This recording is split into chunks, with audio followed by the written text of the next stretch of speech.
RG one Singareni nursery కార్మికుల లడాయి రోజు రోజుకు ఉధృతం అవుతుంది. టెండర్ కాలేదన్న నెపంతో మమ్మల్ని రోడ్డున పడేశారంటూ మంగళవారం ఆర్జీవన్ కార్యాలయం ముందు నిరసనకు దిగారు. ఈ మేరకు సింగరేణి కాంట్రాక్ట్ వర్కర్స్ యూనియన్ నాయకులు మధ్యల శ్రీనివాస్, శనగల శ్రీనివాస్ ఆధ్వర్యంలో నర్సరీ కార్మికులు ఆర్జీవన్ కార్యాలయం గేటు బయట నిలబడి తమకు ఉద్యోగ భద్రత కల్పించాలని డిమాండ్ చేశారు. ఈ సందర్భంగా యూనియన్ నాయకులతో కలిసి నర్సరీ కార్మికురాలు మాట్లాడుతూ, గత 2-3 నెలలుగా నర్సరీలలో పనిచేసే కార్మికులకు పని కల్పించకుండా మమ్మల్ని రోడ్డున పడేశారని, తాము అడిగితే మీ పనులు టెండర్ కాలేదంటూ అధికారులు దబాయిస్తున్నారని తమ గోడును వినిపించారు. నర్సరీలలో సింగరేణి పార్కులలో పనిచేసే కార్మికులను తీసుకొచ్చి వారితో పనిచేస్తున్నారని తెలిపారు. అయ్యలారా, అక్కలారా, మీరు కూడా మాలాంటి కార్మికులే కదా, మా పొట్టలు కొట్టి మీ కడుపులు నింపుకోవడం భావ్యమా? ఒక్కసారి ఆలోచించండి. పార్కులో పనిచేసే కార్మికులు దయచేసి మా నర్సరీలలో వచ్చి పనిచేయొద్దని వేడుకుంటున్నారు. ఆర్జీవన్ జీఎం, ఫారెస్ట్ అధికారులు తమపై కనికరం చూపి మాకు తొందరగా నర్సరీలో పని కల్పించాలని కార్మికులు దండం పెడుతూ వేడుకుంటున్నారు.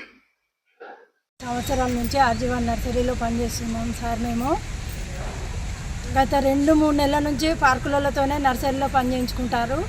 మాకు పని లేదని బయటికి వెళ్ళగొట్టారు. నిన్న మొన్న ఆదివారం కూడా 79 మంది పని చేసారు. మేము అక్కడికి పోయి కూడా అయ్యేలా మాకు పని చెప్పండి, వాళ్ళే ఎందుకు పని చేయాలి, మేము చేయొద్దా సార్, మేము కూడా చేస్తాం సార్ పని, మాకు 8 మంది కన్నా 9 మంది కన్నా పని చెప్పుర్రు అన్నా కూడా మీకు పని లేదు, మీకు ఎక్కడికి వెళ్ళి చెప్పాలి, మా జేబులోకి వెళ్ళి మీకు డబ్బులు ఇవ్వన్నా, మీకు జీతం ఎక్కడికి వెళ్ళి ఇవ్వాలి, వాళ్ళు మా వాళ్ళు పార్కోళ్ళు, వాళ్ళకు మేము జీతం ఇస్తాం, వాళ్ళకు టెండర్ అయింది, మీకు టెండర్ కాలే, మీకు పైసలు ఎక్కడికి వెళ్ళి ఇచ్చేయాలి నేను అని మా సార్లు అంటారు. సార్లు దయచేసి దండం పెడతాను సార్ అందరికీ. అవలాల పార్కులోళ్ళు కూడా ఏ సార్ మమ్మన్నా మీరు మా నర్సరీలకు రాకండి, మాతోని మీరు లొల్లికి దిగకండి. అయ్యలాల మొగోళ్ళకు కూడా చెప్తాను, అన్ని పార్కులోళ్ళకు మీరు మా నర్సరీలకు పనికి రావద్దు. ఏ సార్లు బొమ్మన్నా మీరు రావద్దు. మీ పనుల కాడ మీరు చేసుకోరి, మీ పనుల కాడికి వచ్చి మేము చేస్తలేం కదా, మా కడుపు మీద కొట్టకండి, మీరు కడుపు నింపుకోకండి ప్లీజ్. అన్నలారా, అక్కలారా, పార్కులోళ్ళకు కూడా మాకు పని లేకుండా మేము కూడా కార్మికులమే, మీలాంటి వాళ్ళమే. మమ్మల్ని రోడ్డు మీద పడేసినాక మా స్థలాలలోకి వచ్చి మీరు పని చేసుకుని న్యాయం కాదు. అన్నయ్యలు, అక్కలు, మీ అందరికీ చెప్తానా, మాతోటి సపోర్టుగా మీరు కూడా రండి, మాకు న్యాయం చేయండి. మీరు పనికి రాకుండా మీ పార్కులలో మీరు ఉండుర్రి సార్. అందరు సార్, ఫారెస్ట్ డిపార్ట్మెంట్ సార్లు అందరికీ, జిఎం సార్కు, ఎస్పోర్ట్ జిఎం సార్కు సార్ దండం పెడతాను. మా 26 మంది జీవితాలు రోడ్డు మీద పడ్డాయి, మమ్మల్ని కాపాడండి ప్లీజ్ సార్. గత 2 నెలలుగా నర్సరీలో పనిచేస్తున్నటువంటి కాంట్రాక్ట్ కార్మికులు టెండర్లు లేక, వాళ్ళకు ఉపాధి లేక చాలా ఇబ్బందులకు గురవుతున్నారు. వాళ్ళు అసలు కట్టు బానిసత్వం అంటే ఈరోజు ఆర్జీవన్ పరిధిలో కనబడుతుంది, సింగరేణిలో కనబడుతుంది. ముఖ్యంగా ఎన్నో ఏళ్ళుగా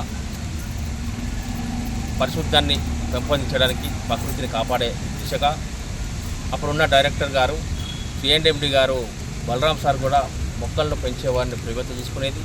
మొక్కలను పెంచాలి అనే ఆలోచనతోని కొన్ని నర్సరీలను, పార్కులను ఏర్పాటు చేసిన దిశలో ఈరోజు మా కాంట్రాక్ట్ కార్మికులకే ఉపాధి లేని పరిస్థితి ఏర్పడింది.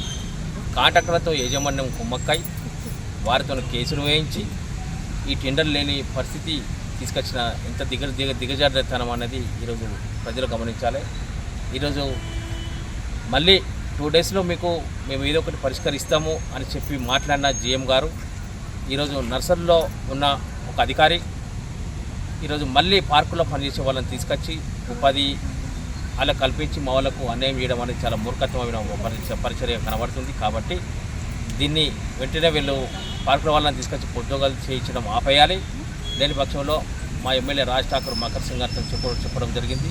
ఎమ్మెల్యే గారి దృష్టికి తీసుకువెళ్ళి ఎమ్మెల్యే గారితో మాట్లాడి మా కార్మికులను న్యాయం చేసే దిశగా ముందుకు పోతాము. కాబట్టి యాజమాన్యము ఇప్పటికైనా మొండి వైఖరి వినాడి మా కాంట్రాక్ట్ కార్మికులకు ఉద్యోగ భద్రతతో పాటు వారికి రావాల్సిన ఫెసిలిటీ ఖచ్చితంగా ఇప్పించాలని ఈరోజు మేము తెలియజేస్తున్నాం. 26 మంది కార్మికులు గత 20 సంవత్సరాల నుండి విధులు నిర్వహిస్తున్నారు. వీళ్ళు గత 2 నెలల నుండి 3 నెలల నుండి వాళ్ళ విధులు హాజరు కాకుండా, ఉపాధి లేకుండా ఉండడం విషయం ప్రతి అధికారం కూడా తెలుసు. కానీ అక్కడ టెండర్లు పడలేదు. టెండర్లు పడక కాంట్రాక్టు టెండర్ అయ్యాక ఈ కార్మికులు కూడా ఇబ్బంది చేయడం జరుగుతుంది. ఆ విషయం కూడా అధికారుల దృష్టిలో ఉన్నది. అది కాకుండా వేరే పార్కుల నుండి తీసుకొచ్చి కార్మికులను అక్కడ ఉన్న ఈ పనులు చేసిన కార్మికుల దగ్గర పని చేపిస్తే అక్కడ గొడవ పరిస్థితి కూడా ఉన్నది. కాబట్టి దయచేసి ఒకటే చెప్తున్నాము, నిన్న జేఎం గారు కూడా కలిసి జేఎం గారు కూడా స్పందించారు. ఒక 2 రోజులు ఆగండమ్మా, మీ సమస్యను కూడా సాల్వ్ చేస్తా, మీరు ఇబ్బంది పడుతుడు అని కూడా కార్మికులను కూడా చూసి కూడా జేఎం గారు కూడా స్పందించడం జరిగింది. కానీ 2 రోజులు టైం ఇవ్వకుండా కూడా మళ్ళీ పార్కులను తీసుకొచ్చి మరి ఇవాళ మార్నింగ్ పని చేసిన క్రమంలో మేము అక్కడికి మేము వెళ్ళిన వెంటనే ఆ కార్మికులు మమ్మల్ని చూసి వెళ్ళిపోవడం జరిగింది. ఈ దొంగతనంగా వచ్చి పనిచేయడము ఈ ఫారెస్ట్ డిపార్ట్మెంట్ అధికారులు చాలా పూనుకుంటారు. దయచేసి ప్రజెంట్ అది మానుకోండి దయచేసి. ఎందుకంటే కార్మికులు ఆవేశంతో ఉన్నారు, కడుపు ఖాళీ ఉన్నారు, వాళ్ళు ఏం తర్వాత ఇబ్బందులకు మీరే గురి కావాల్సి వస్తుంది.